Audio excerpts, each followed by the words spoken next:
Hello everyone. हम लोगों की जो पॉलिसी सीरीज़ हम लोगों ने स्टार्ट करी थी उसका सेकंड आज जो लेक्चर है वो हम लोग डिस्कस करेंगे। और आज भी हम लोग दो इम्पॉर्टेंट पॉलिसीज़ जो पेपर 6 में इम्पॉर्टेंट हैं उनको डिस्कस करेंगे। फर्स्ट इज़ तुम्हारा electronic manufacturing policies of UP and second is electrical vehicle policies. दोनों ही इम्पॉर्टेंट हैं, एसेंशियल हैं, ठीक है। और इनमें कहीं ना कहीं इंडिया में अगर हम सिर्फ यूपी की बात ना करें, सिर्फ पूरे ऑल इंडिया लेवल पे बात करें तो दोनों सेगमेंट्स को एक्चुअल में टारगेट किया जा रहा है। द रीज़न इज़ कि ये सेगमेंट ऐसे हैं जहाँ पे हम काफ़ी पहले लैग करते थे इलेक्ट्रॉनिक पॉलिसीज़ को लेके, स्पेशली तुम्हारा ईएसडीएम जो पॉलिसीज़ होती हैं, electronic system and design mechanism जो जिसको हम बोलते हैं। तो इन पॉलिसीज़ को कभी ध्यान नहीं दिया गया और आज के डेट में इंटरनेशनली देखा जाए तो इनकी बहुत ज़्यादा डिमांड है और इनके बिना किसी भी कंट्री की ग्रोथ को इमेजिन नहीं किया जा सकता। तो इसीलिए यूपी की पॉलिसीज इसी को ध्यान में रखते हुए बनाई गई हैं कि यूपी को भी उसका पार्ट बनाया जाए। जो हम इंडिया में एक्चुअल में electronic system and design manufacturing की जो बात करते हैं, जैसे जिसको हम लोग आम भाषा में बोलते हैं चिप मैन्युफैक्चरिंग, ठीक है। इलेक्ट्रॉनिक मैन्युफैक्चरिंग के अंदर भी एक सेगमेंट है चिप मैन्युफैक्चरिंग।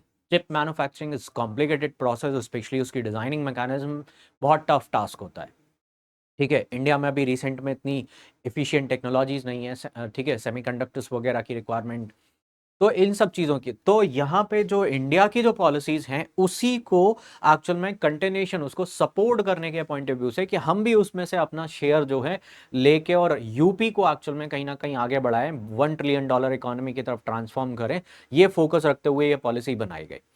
और उसी के ऊपर बेस्ड है यहाँ पे second policy EV policies. EV policies actual में इसेंशियल है फॉर द इन्वायरमेंट कि दो चीजें हैं वहां पे, एक इकोनॉमिक सेक्शन है ईवी की पॉलिसीज को लेके and second is environment. Economic इसलिए क्योंकि आज के डेट में अगर देखोगे तो जिस तरीके से इंटरनेशनली ग्लोबली वॉर, स्पेशली तुम्हारा ऑयल एंड गैस के लिए जो वॉर की सिचुएशन हो रही है वो बहुत कॉम्प्लिकेटेड है। कभी भी पॉसिबिलिटी है कि ऑयल जो प्राइसेस हैं वो फ्लक्चुएट हों, आगे शूट कर जाएं, उससे इकोनॉमी पे नेगेटिव इम्पैक्ट्स हो सकते हैं। लाइक जैसे रशिया यूक्रेन वॉर, अभी इसराइल का और हमास का, या उस रीजन में जो गाजा वाला इशू चल रहा है उसकी वजह से अगर देखोगे तो यहाँ पे रेड सी से ट्रांसपोर्टेशन काफ़ी हद तक हॉल्ट किया गया है। पायरेसी एक्टिविटीज़ इंक्रीज हुई हैं। इनकी वजह से जो ट्रांसपोर्टेशन कॉस्ट है, जो कमोडिटीज़ आती हैं, स्पेशली ऑयल जो आता है, उसके जो इंश्योरेंस है वो कॉस्टली हो जाता है और अल्टीमेटली वो ट्रांसफॉर्म हो जाता है हमारे जो पर कैपिटा जो कॉस्ट होती है वहाँ पे पेट्रोल की, वो राइज कर जाती है।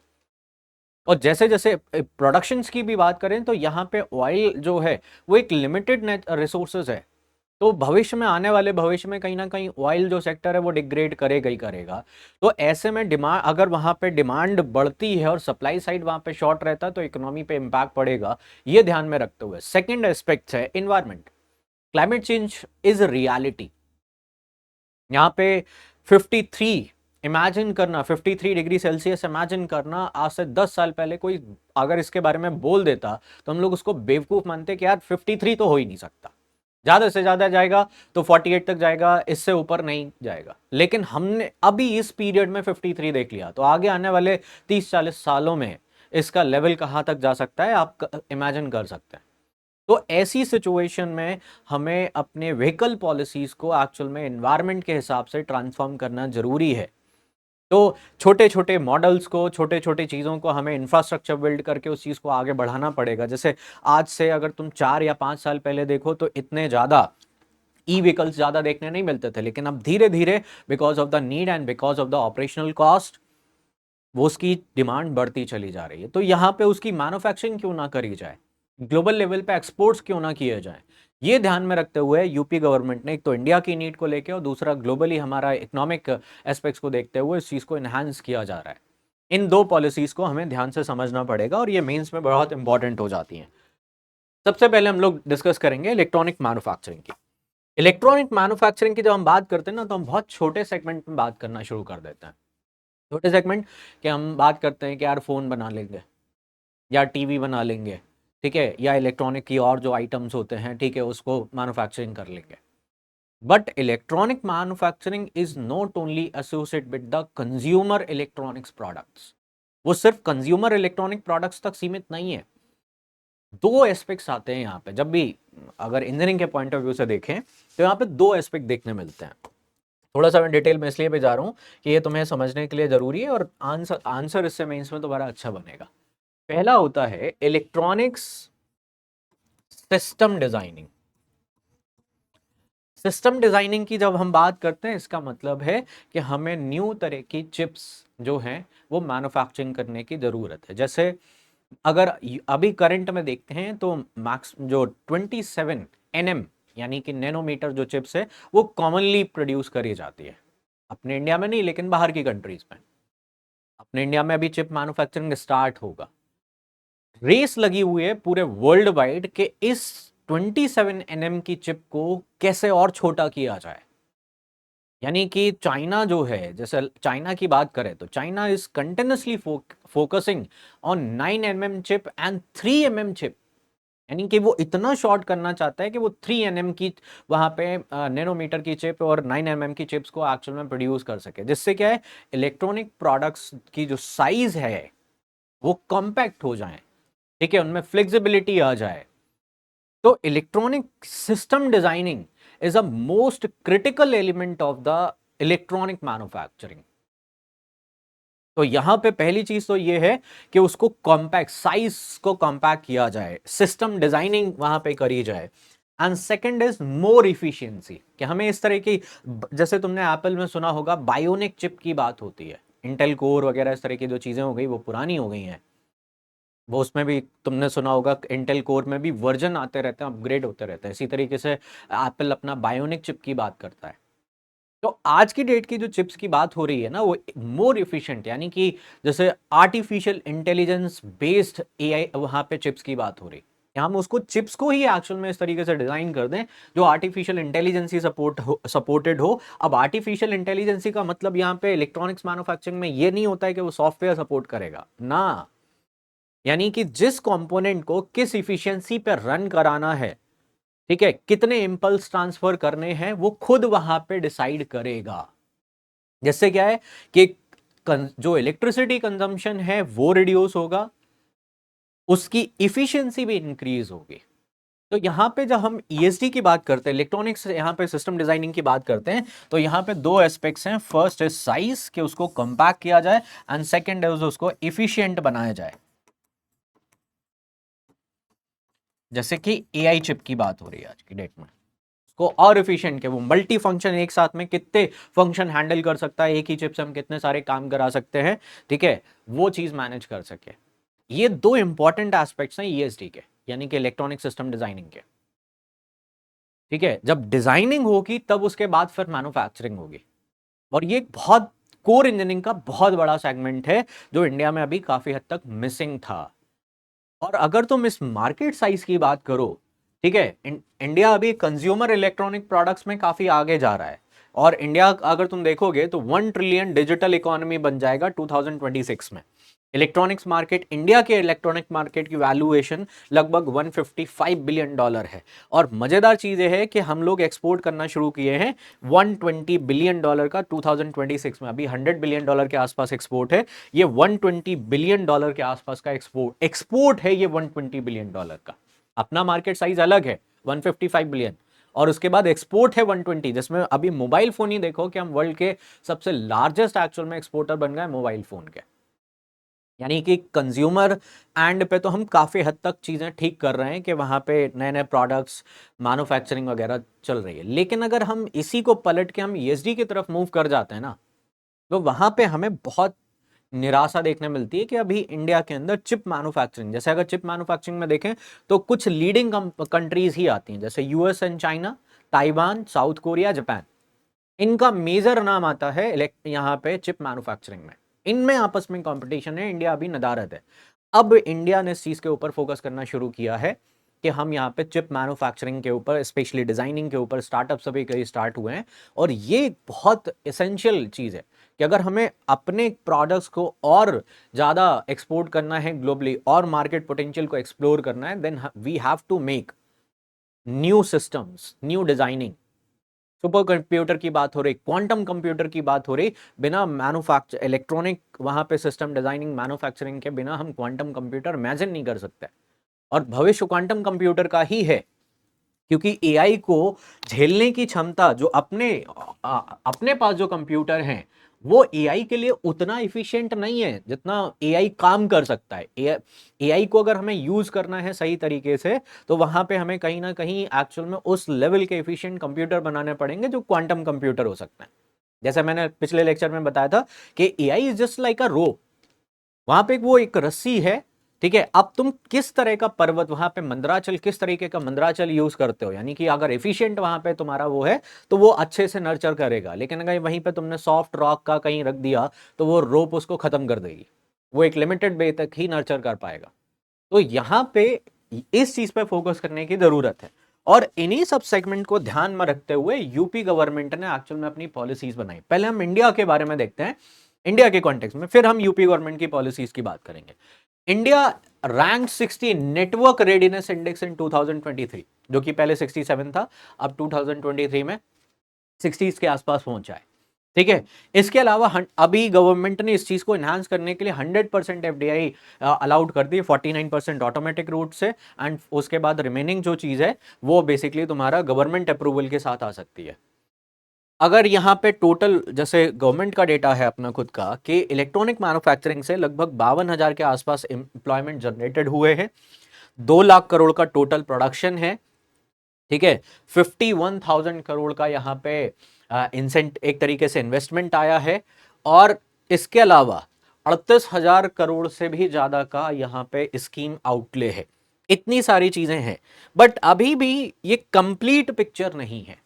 कंप्लीट पिक्चर जैसे मैंने कहा कि अभी हम इलेक्ट्रॉनिक मैन्युफैक्चरिंग में सिर्फ कंज्यूमर जो कंज्यूमर लास्ट प्रोडक्ट है हम उसको फोकस करके रखते हैं। जैसे तुम बात करते हो, यहाँ पे मैं कंपनीज का नाम नहीं ले सकता, कि मान लो हेडफोन बनाने वाली कोई कंपनी है, तो वो क्या कर रही है, वो मैक्सिमम जो चीजें हैं ना उसके अंदर जो तुम्हारे चिप डिजाइनिंग की चीजें हैं वो बाहर से इंपोर्ट करता है, वो यहाँ पे लेके आया, उसको असेंबल किया और काम खत्म कर दिया, उसको कंज्यूमर एंड पे जो है वो एक्चुअल में वहां पे क्या कहते हैं, बस इतना सिंपली उस चीज को कर दिया गया।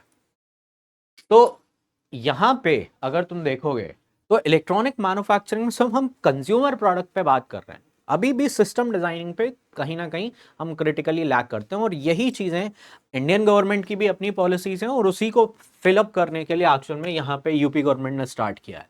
तो विजन की बात करें, सबसे पहली चीज हमारा जो फोकस की एरियाज रहता है, स्पेशली जब भी यूपी की बात होगी तो एमएसएमई सेक्टर को हमेशा टारगेट किया जाएगा।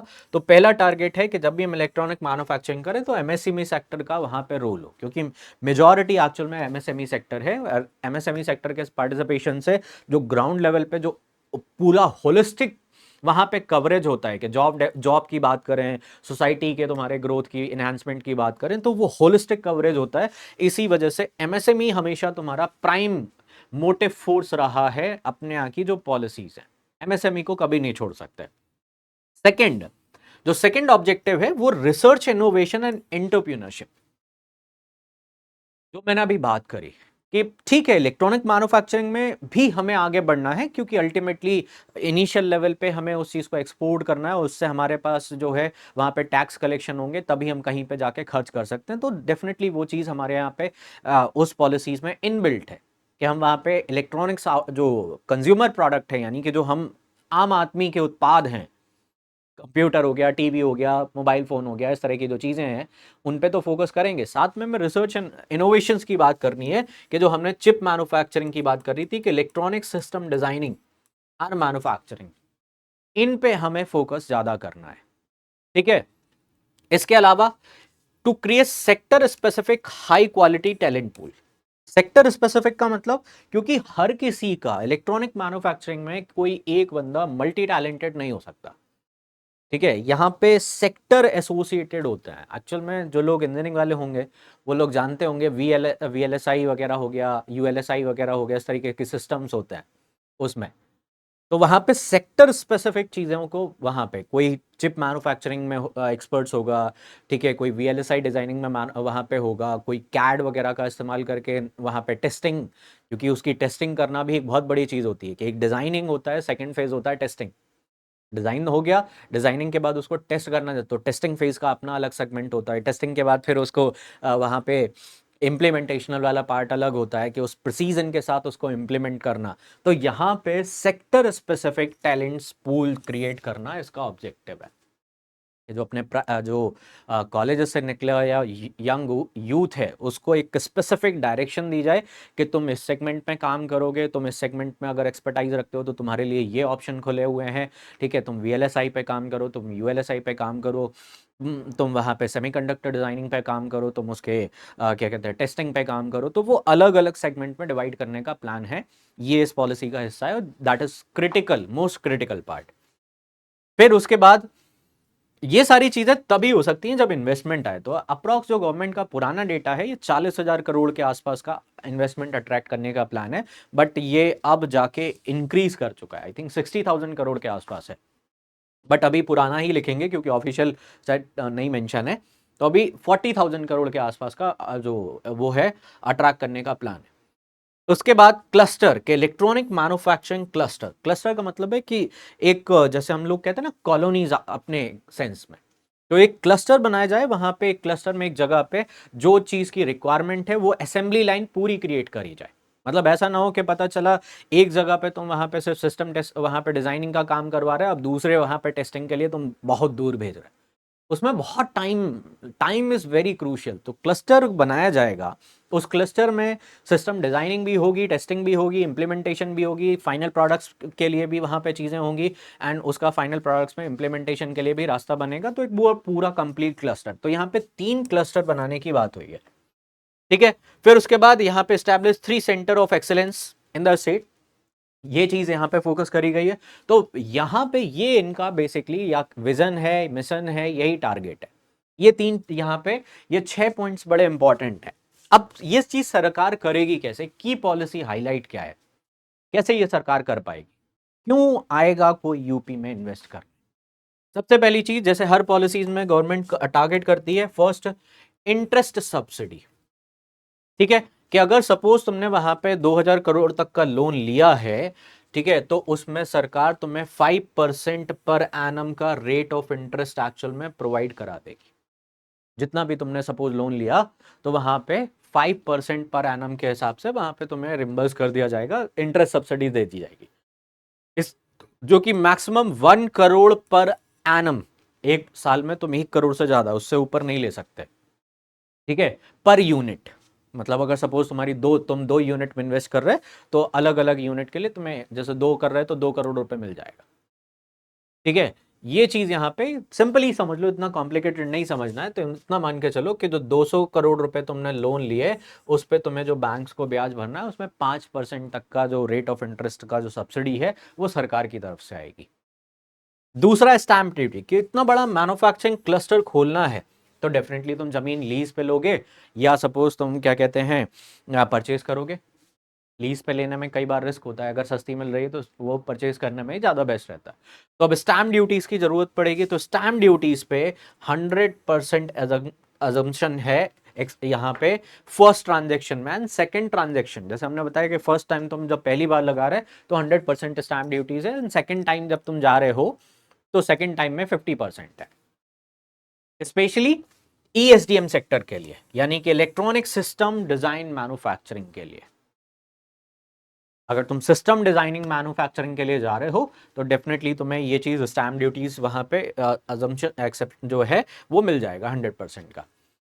इसके बाद पेटेंट फाइलिंग।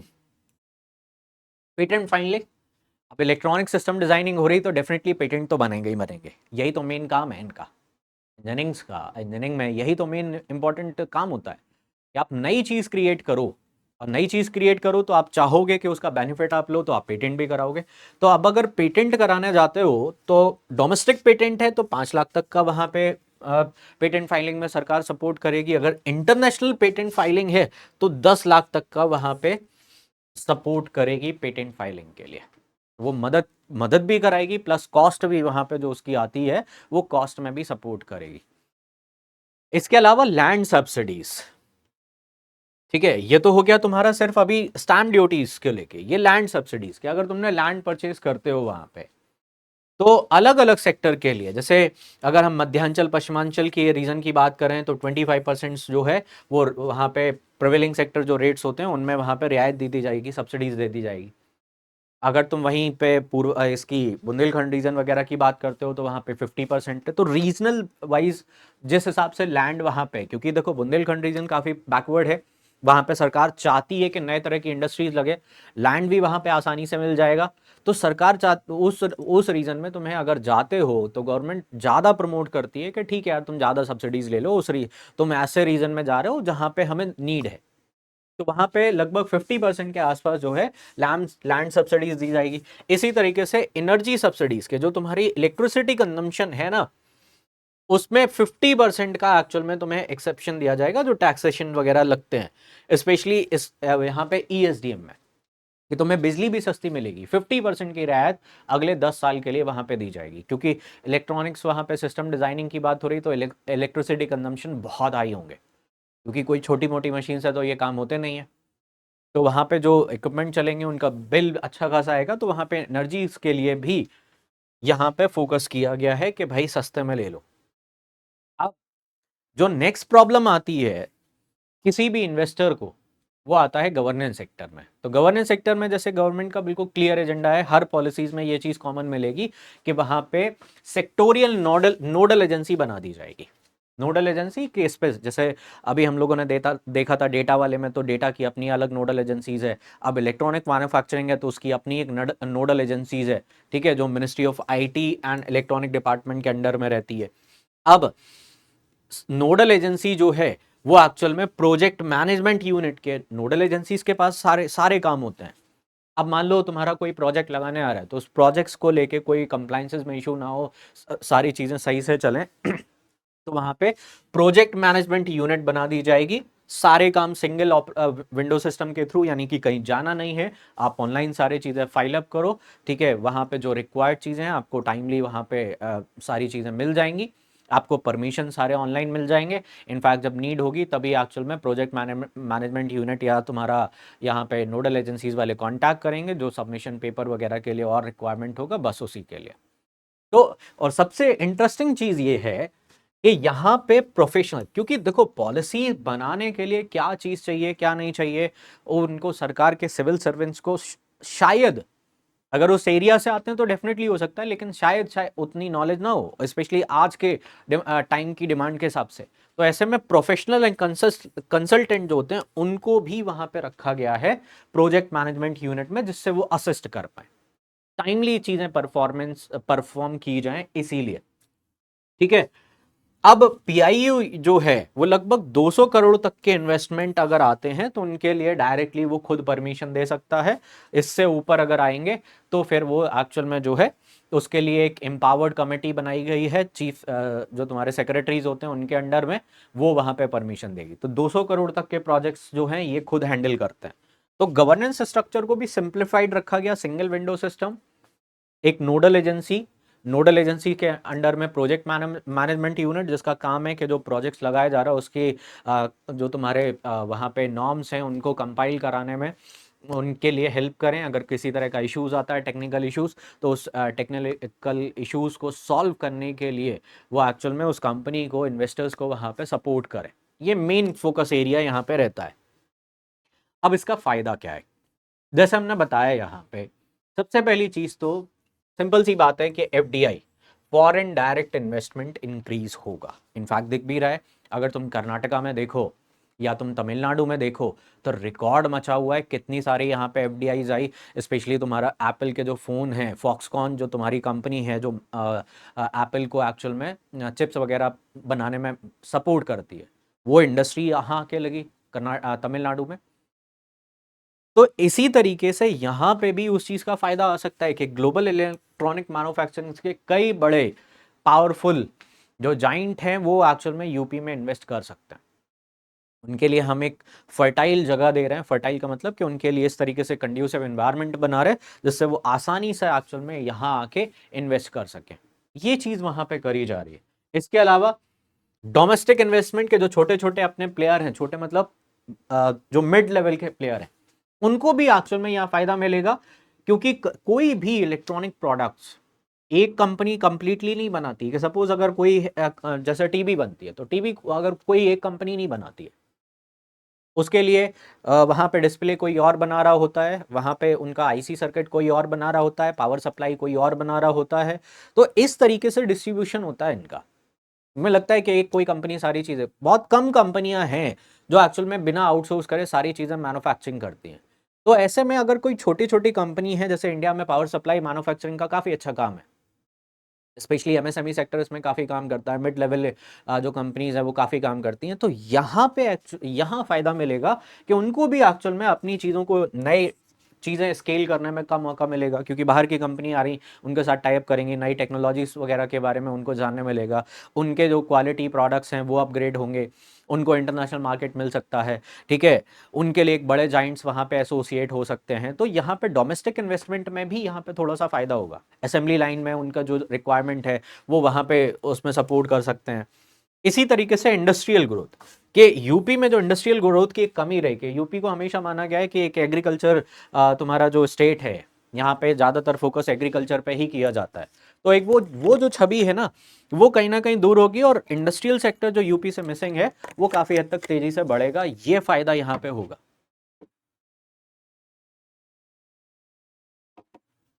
इसके बाद डायरेक्ट एम्प्लॉयमेंट, डेफिनेटली, कि नए यहाँ पे टेक्नोलॉजीज, नए एवेन्यूज आएंगे, नई कंपनीज आएंगी, तो डायरेक्ट एम्प्लॉयमेंट तो आएगा।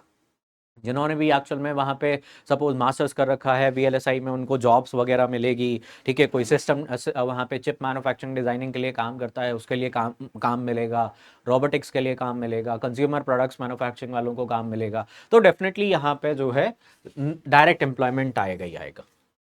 इसके अलावा इनडायरेक्ट एम्प्लॉयमेंट भी आएगा। क्यों?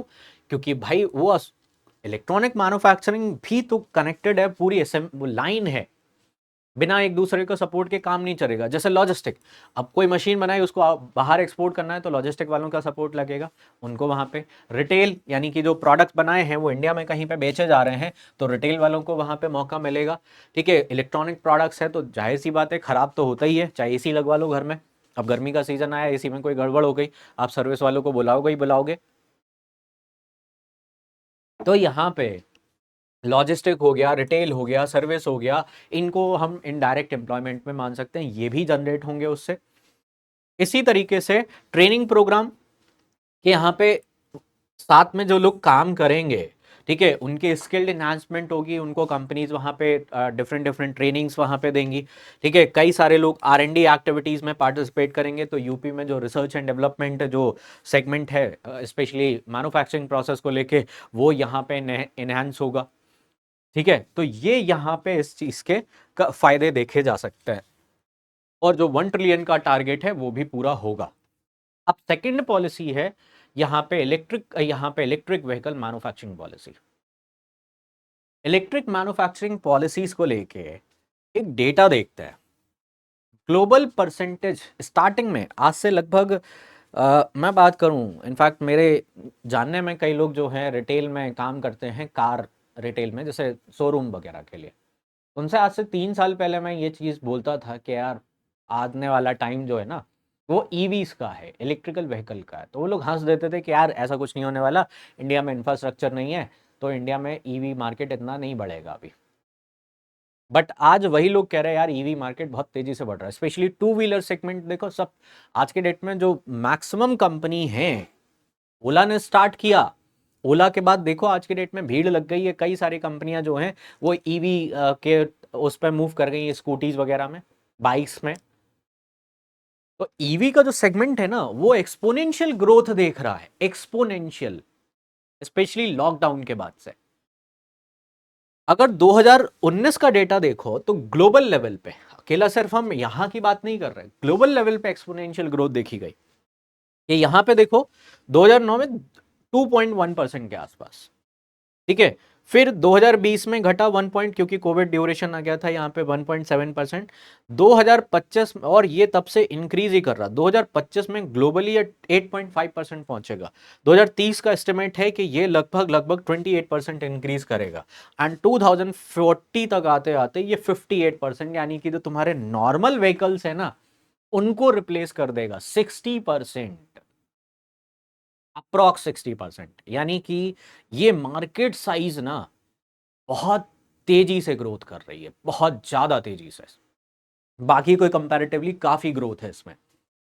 और अगर हम स्टैटस देखते हैं तो यहां पे इंडिया के अंदर world fourth largest by the production valuation as per the 2022 statistic के ऑटोमोबाइल इंडस्ट्रीज, टोटल ऑटोमोबाइल की बात कर रहे हैं, बीवी की बात नहीं कर रहे हैं। टोटल ऑटोमोबाइल में हम वर्ल्ड में फोर्थ लार्जेस्ट कंट्री है प्रोडक्शन के मामले में, ठीक है। और अगर हम ओवरऑल वहां पे देखें 2023 का डेटा के हिसाब से देखें तो हम थर्ड लार्जेस्ट हो चुके हैं सेल्स में वर्ल्ड लेवल पे, जो कार वगैरह एक्सपोर्ट वगैरह करते हैं, सेल करते हैं पूरे इंडिया और बाहर मिला के हम थर्ड लार्जेस्ट हो चुके हैं। इसका मतलब है कि यहाँ पे ग्रोथ अच्छा खासा है। अब ईवी की बात करते हैं, इंडिया में क्या सिचुएशन है ईवी को लेके। ईवी एक्सपेंशन बढ़ रहा है और लगभग 36% के ग्रोथ रेट से बढ़ रहा है। बहुत बड़ा डेटा है ये। एस्टिमेट ये है कि ये लगभग इलेक्ट्रिकल व्हीकल्स जो हैं 5 लाख करोड़ के आसपास का ही मार्केट साइज हो जाएगा 2025 में। यानी कि $7 बिलियन का 2025 में मार्केट साइज हो जाएगा ईवी का, मात्र इंडिया का। और जबकि अगर हम बाहर देखें तो यूरोप वगैरह तो देख ही चुके हो कि वहां पे जो तुम्हारा इन लोगों ने आपस में क्लाइमेट चेंज वगैरह के लिए जो बात करी है, जो कॉप्स वगैरह होती हैं, उसमें इन्होंने क्या टारगेट लिया है कि हम कार्बन जीरो एमिशन करेंगे 2030 तक। अगर ये जीरो कार्बन एमिशन पर जाना चाह रही तो डेफिनेटली बिना ईवी के पॉसिबल नहीं हो सकता ये चीज। इसका मतलब है कि वो हमसे ज्यादा तेजी से ग्रो करेंगे, मार्केट उनका काफी बड़ा वहां पे हो जाएगा। तो ऐसे में इंडिया के पास अपॉर्चुनिटीज अच्छी खासी हैं, ठीक है। अब इसी वजह से यहां पे क्या है, यूपी के अगर मैं ट्रेंड की बात करूं, यूपी में काफी तेजी से एक्चुअल में अडॉप्ट किया जा रहा है ईवीज को। रजिस्ट्रेशन का डेटा है यूपी में 2017 में 40,000 के आसपास जो है, लगभग 40-41 साढ़े 40,000 के आसपास, 40,649 के आसपास रजिस्टर हुए थे। 2018 में 53, 2019 में 55,000, 2020 में लॉकडाउन था तो यहाँ पे क्या कहते हैं 31,000, 2021 में 66,000, 2022 में ये लगभग तुम्हारा जो है वो शायद जो 70,000 के ऊपर निकल चुका है, और 2023 में ये 80,000 क्रॉस कर चुका है। इट मीन्स यहाँ पे ई व्हीकल्स जो हैं वो कंटिन्यूसली राइज करते चले जा रहे हैं। कर्नाटका की बात करें, कर्नाटका में देखो अगर तुम कंपेयर करो 2017 में 3,000 और 2021 में 33,000। तमिलनाडु में 2017 में 123 व्हीकल रजिस्टर हुए, 2021 में आते आते 30,000, 123 से 30,000, ठीक है, एकदम शूट है। दिल्ली में 18,000 और 25, फिर अभी 2021 में 25,000। तो दिल्ली में ऑलरेडी थोड़ा सा बैलेंस वहां पे बना हुआ है, क्योंकि लॉन्ग डिस्टेंस ट्रेवल करते हैं तो इस वजह से शायद यहाँ पे थोड़ा सा लिमिटेशन है, और दूसरा वहां पे मेट्रो और पब्लिक व्हीकल ट्रांसपोर्टेशन ज्यादा चलते हैं तो इस वजह से। बट ये सिर्फ नॉर्मल ई, यहाँ पे ई रजिस्टर व्हीकल्स की बात कर रहा हूँ। फिर इसके बाद से गवर्नमेंट ने खुद से इनिशिएटिव लिया कि कई सारी बसेस को, जैसे आज यूपी की बात करें, यूपी में अगर देखोगे तो यूपी में जो लोकल बसेस हैं वो ईवी पे ट्रांसफर हो गई। तो ईवी का जो पोटेंशियल है वो बढ़ता चला जा रहा है। अब इस चीज को कैचअप करने के लिए यहाँ पे गवर्नमेंट ने पॉलिसीज बनाई, यूपी गवर्नमेंट ने। तो उनका अपना विजन क्या है, उनका विजन है यहाँ पे कि ईवी का पूरा, मतलब जिसको हम इकोनॉमिक्स में काम भाषा में कहते हैं अपस्ट्रीम डाउनस्ट्रीम सेगमेंट को पूरा बनाया जाए, यानी कि पूरा क्लस्टर फॉर्म किया जाए। ऐसा नहीं है कि सिर्फ भाई गाड़ी वहां पे, जैसे ई रिक्शा है, ई रिक्शा में क्या चाहिए वहां पे, क्या कहते हैं, बैटरी चाहिए, उसका थोड़ा सा कंपोनेंट पार्ट चाहिए, लगा के और निकाल दिया। नहीं, यूपी गवर्नमेंट की जो पॉलिसी है वो कंप्लीट क्लस्टर की बात कर रही है। इट मींस वो इलेक्ट्रिकल व्हीकल्स की बात कर रही, ईवी कंपोनेंट मैन्युफैक्चरिंग की बात कर रही, EV batteries and fuel cell. सबसे एसेंशियल एक्चुअल में यही है, ईवी के अंदर सबसे जो मोस्ट क्रूशियल पार्ट है वो ईवी बैटरीज है, लिथियम आयन बैटरीज, ठीक है। क्योंकि जो तुम्हारा नॉर्मल बैटरीज है ना, ये काफी खत्म हो जाएंगी कुछ टाइम बाद, उनमें उतनी एफिशिएंसी नहीं है। तो यहाँ पे लिथियम आयन बैटरीज की जो बात हो रही है, या लिथियम आयन के अलावा भी आजकल R&D चल रही है कि नए कंपोनेंट्स के, वेनेडियम हो गया, किसी और चीज को इस्तेमाल करके नए तरह की बैटरीज बनाई जाए जिनका एक्चुअल में स्टोरेज कैपेसिटी बहुत ज्यादा हो। और जो स्टेबल हो, क्योंकि गर्मी की वजह से लिथियम आयन बैटरीज में कई जगह पे ये इंसिडेंट हुए कि वहाँ पे आग लग गई या कुछ भी हो गया, तो वो एक थोड़ा सा सेंस ऑफ अनसिक्योरिटीज आती है। तो ऐसे में नए कंपोनेंट्स पे रिसर्च चल रही है जिससे एक्चुअल में हम ऐसा स्टोरेज कैपेसिटीज को इन्हांस कर सकें कि 8 घंटे 10 घंटे से ज़्यादा वहाँ पे वो, जैसे अभी तुम देखोगे नॉर्मली जो कार आती हैं ईवी की, वो 300 किलोमीटर के आसपास तक एक चार्ज में, सिंगल चार्ज में, तो इसको क्षमता को जब तक हम 1000 2000 तक नहीं पुश करेंगे तब तक मज़ा नहीं आएगा।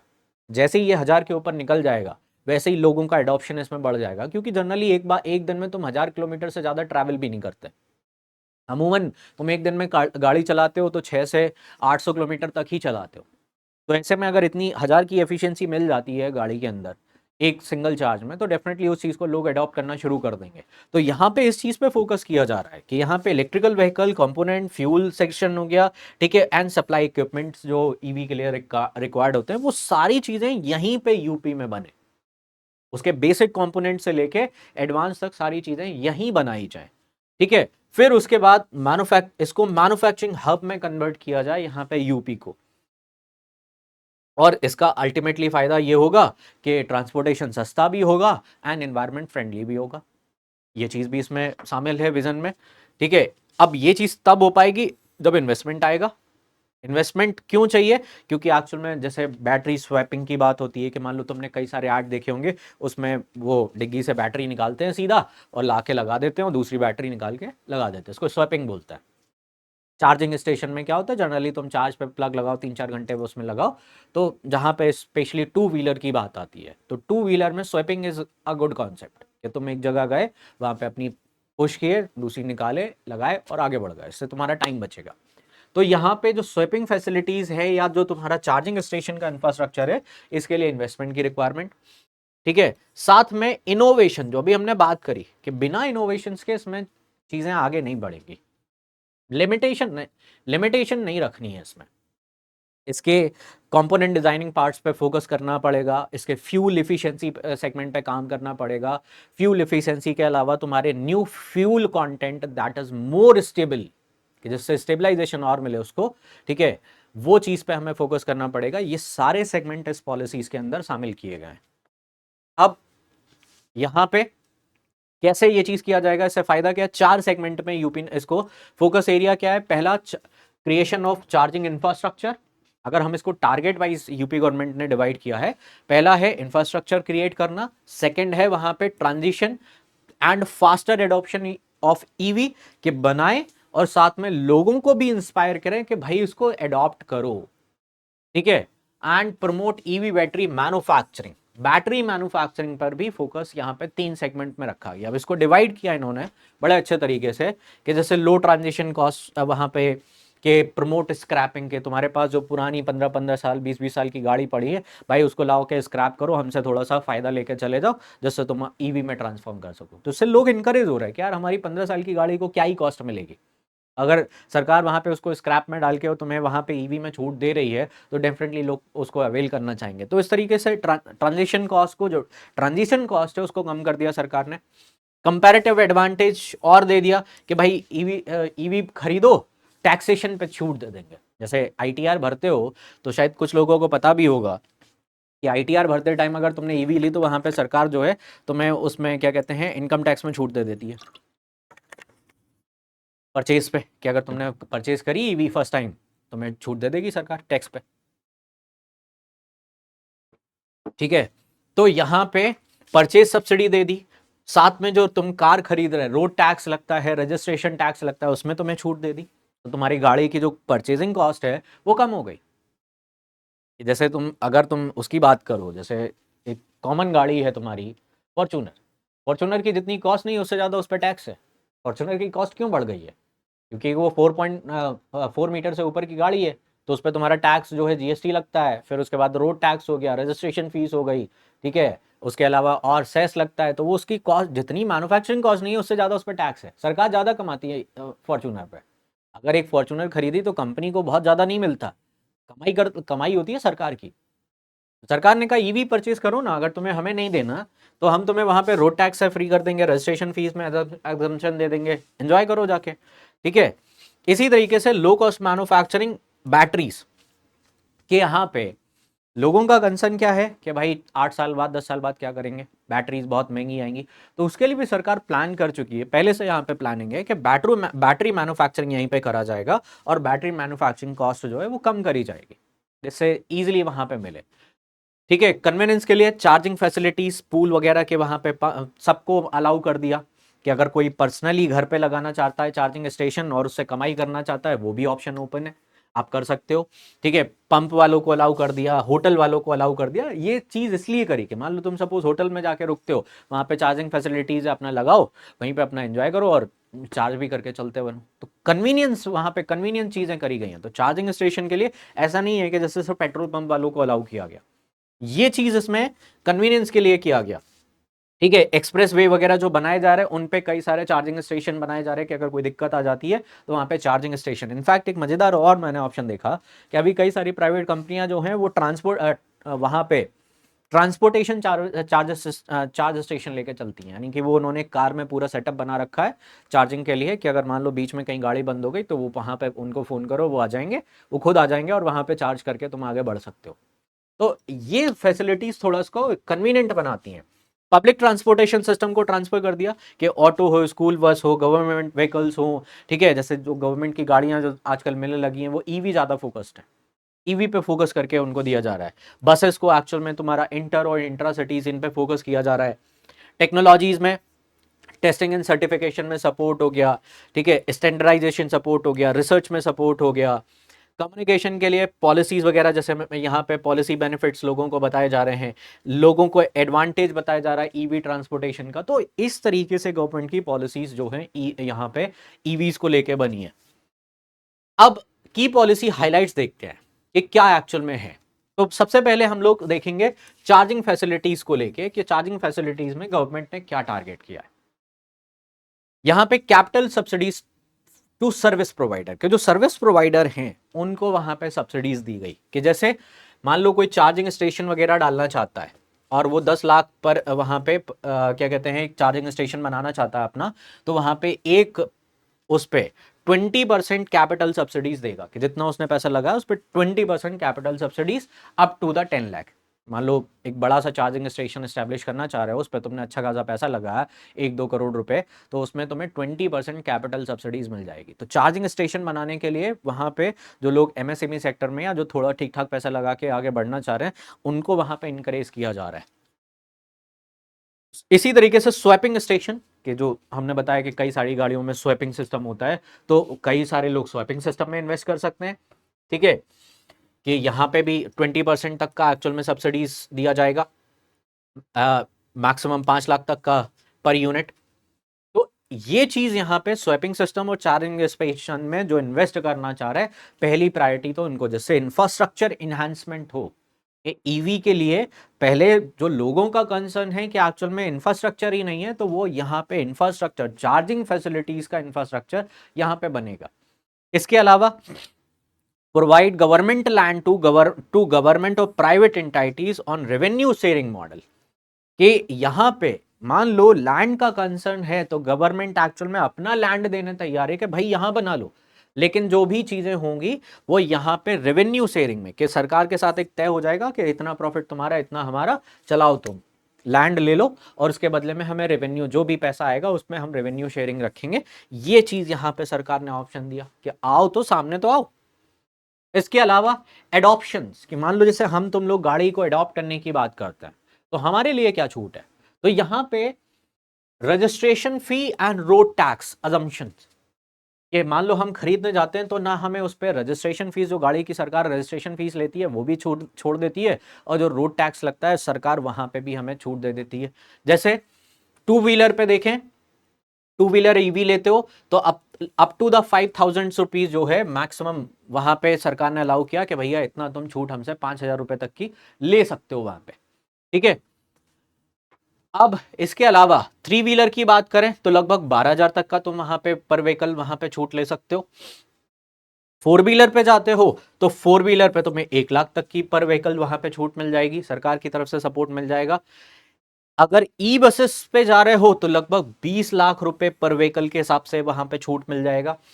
अगर वहां पे ई गुड्स कैरियर, यानी कि जो ट्रक साइज के जो बड़े वहां पे व्हीकल्स हैं उन पे भी तुम्हारा वहां पे लगभग जो है 10 लाख तक का यहां पे छूट दे दिया जाएगा। तो इस तरीके से सरकार ने डिवाइड कर दिया कि two wheeler, three wheeler, four wheeler, e bus and उसके अलावा जो ई गुड्स कैरियर होते हैं, ई गुड्स कैरियर पर भी छूट है। फॉर मैन्युफैक्चरिंग सेगमेंट क्या है कि जो मैन्युफैक्चरिंग सेगमेंट में आने चाह रहे हैं उनको क्या फायदा होगा कि मान लो इंटीग्रेटेड प्रोजेक्ट है ईवी को लेके और investing 3000 crore and more, 3000 crore रुपए से ज्यादा का अगर सपोज तुम इन्वेस्ट कर रहे हो तो 30% ऑफ एलिजिबल वहां पे रिबेट कैपिटल सब्सिडीज दी जाएगी। यानी कि अगर 3000 करोड़ रुपए इन्वेस्ट कर रहा है तो 30% का कैपिटल सब्सिडी सरकार की तरफ से मिलेगा, मैक्सिमम 1000 करोड़ तक पर प्रोजेक्ट 20 साल के लिए।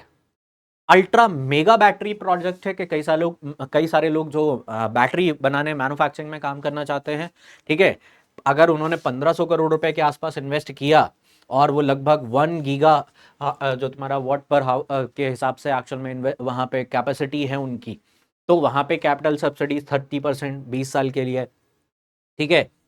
मेगा ईवी प्रोजेक्ट है, वहां पे अल्ट्रा नहीं है, मेगा है, मतलब उससे छोटा है, 500 करोड़ तक के इन्वेस्ट कर रहे हो तो 20% के आसपास वहां पे मिल जाएगा 10 साल के लिए। इसी तरीके से लार्ज ईवी है, investment more than MSME but less than mega EV के, मान लो एमएसएमई सेगमेंट से थोड़ा सा ज्यादा है बट बड़े, इतना बड़ा नहीं है, 500 करोड़ नहीं है, लगभग 50 करोड़ 100 करोड़ के आसपास का है, तो फिर वहां पे 18% के आसपास का तुम्हें दे देंगे, ठीक है, 10 साल के लिए। तो इस तरीके से सरकार ने इवन एमएसएमई सेक्टर को भी वहां पे एक इसमें प्रोजेक्ट किया गया है कि एमएसएमई सेक्टर वाले भी आ सकते हैं, 10% का उनको भी मिलेगा 2 साल तक के पीरियड के लिए, मतलब मैक्सिमम 5 करोड़ तक का जो प्रोजेक्ट होता है एमएसएमई, मतलब छोटे प्रोजेक्ट के 1 करोड़ 2 करोड़ रुपए लगाना चाहते हैं तो उनको भी वहां पे रिबेट दी गई है, तो कैपिटल सब्सिडीज वहां पे प्रोवाइड करी गई, ठीक है। और इसके अलावा लैंड सब्सिडीज, एनर्जी सब्सिडीज अलग है, जो हम लोगों ने स्टार्टिंग में बात करी थी दूसरे पॉलिसीज में, वही सेम यहाँ पे भी है कि लैंड एक्विजिशंस में वहां पे तुम्हारा जो है सरकार सब्सिडीज देगी। इसके अलावा तुम्हारा क्या कहते हैं स्टैम्प ड्यूटी सब्सिडीज हो गई। इसके अलावा तुम्हारा क्या कहते हैं जो एनर्जी सब्सिडीज होती है उसके लिए, मैन्युफैक्चरिंग के लिए जो एनर्जी सब्सिडीज हो गई तो वहाँ पे भी सरकार सब्सिडीज देगी। या तुम्हें क्या कहते हैं ग्रीन जो सिस्टम है सोलर वगैरह उस पर ट्रांसफर कराने में हेल्प करेगी। तो इस तरह की चीज़ें सरकार ने इस पॉलिसीज के अंदर कर रखा है। अब इम्पैक्ट क्या है, इम्पैक्ट लगभग सिमिलर है। पहला चीज़ अगर हम देखें तो यहाँ पे इन्वायरमेंट के कॉन्टेक्स्ट से ही देख सकते हैं। पहला फायदा हमें यहाँ पे पर्यावरण के तौर पे ही है कि पर्यावरण में काफी असर पड़ेगा, क्योंकि अगर तुम देखोगे तो यूपी में पॉपुलेशन अच्छी खासी है, हर कोई वहाँ पे कहीं ना कहीं किसी ना किसी तरह के व्हीकल से एसोसिएटेड है, तो यहाँ पे एक्चुअल में इन्वायरमेंट के ऊपर एक लार्जर इम्पैक्ट देखने मिलेगा। और जो PM 2.0 PM10 वहाँ पे बात होती है कि जो माइक्रो पार्टिकल्स हैं, पर्टिकुलेट मैटर्स हैं, उनमें काफ़ी हद तक कमी आएगी। ग्रीन हाउस गैसेस जो एमिशन है उसमें काफ़ी हद तक वहाँ पे कमी देखने मिलेगी। इसके अलावा यहाँ पे इन्वेस्ट एफडीआई जनरेशन, ठीक है, एफडीआई के अलावा तुम्हारा टेक्नोलॉजीज, न्यू तरह की जो टेक्नोलॉजीज हैं उनमें एक्चुअल में यहाँ पे इन्हांसमेंट होगा, स्पेशली तुम्हारा बैटरी मैन्युफैक्चरिंग के लिए।